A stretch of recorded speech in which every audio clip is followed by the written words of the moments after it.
వైసీపీలో రెబల్ ఎంపీగా ఆ పార్టీకి చుక్కలు చూపించిన రఘురామకృష్ణంరాజు ఇప్పుడు టీడీపీ ఎమ్మెల్యేగా గెలిచారు.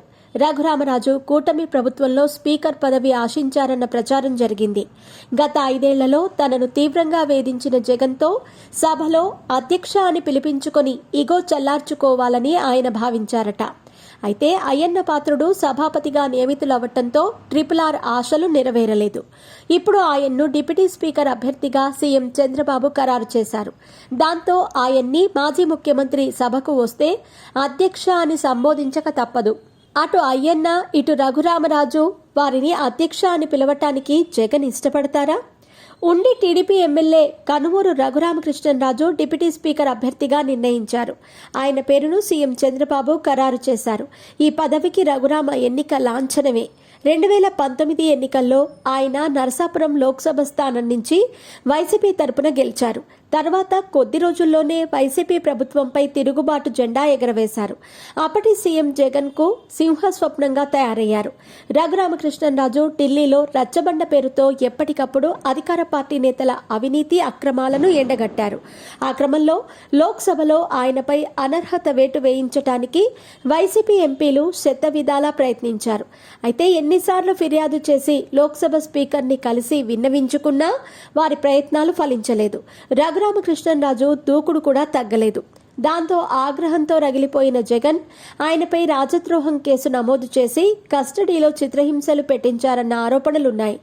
జగన్ వ్యవహారంపై మాట్లాడటం మొదలుపెట్టినప్పటి నుంచి RRRని వైసీపీ పెద్దలు రాష్ట్రంలోకి అడుగుపెట్టనీయకుండా వెంటాడారు.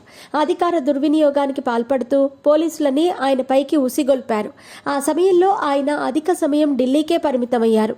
కూటమి ప్రభుత్వం అధికారంలోకి వచ్చాక రఘురామకృష్ణంరాజు తనను గతంలో చిత్రహింసలకు గురి చేసిన పోలీసులపై గుంటూరులో ఫిర్యాదు చేశారు. ఈ కేసులో అప్పటి ముఖ్యమంత్రి జగన్తో పాటు పోలీసు ఉన్నతాధికారులు నిందితులుగా ఉన్నారు. మరోవైపు జగన్ అక్రమాస్తుల కేసుపై విచారణ వేగవంతం చేయాలని, ఆ కేసులు విచారణ తెలంగాణ హైకోర్టు నుంచి మార్చాలని, జగన్ బెయిల్ రద్దు చేయాలని సుప్రీంకోర్టులో రఘురామ న్యాయ పోరాటం చేస్తున్నారు.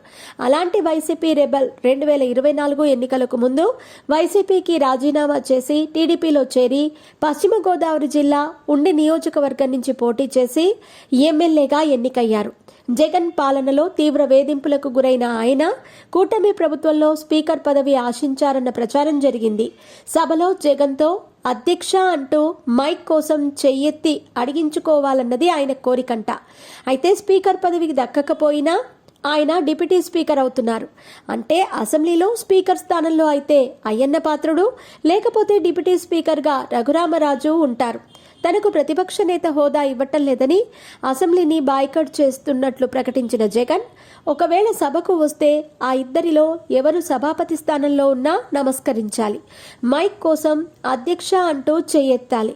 అదే జరిగితే సభలో కూటమికి చెందిన 164 మంది రియాక్షన్ ఎలా ఉంటుందో వేరే చెప్పనవసరం లేదు. ఆ ఎగతాళి భరించలేకే జగన్ అసెంబ్లీకి దూరంగా ఉంటున్నారు.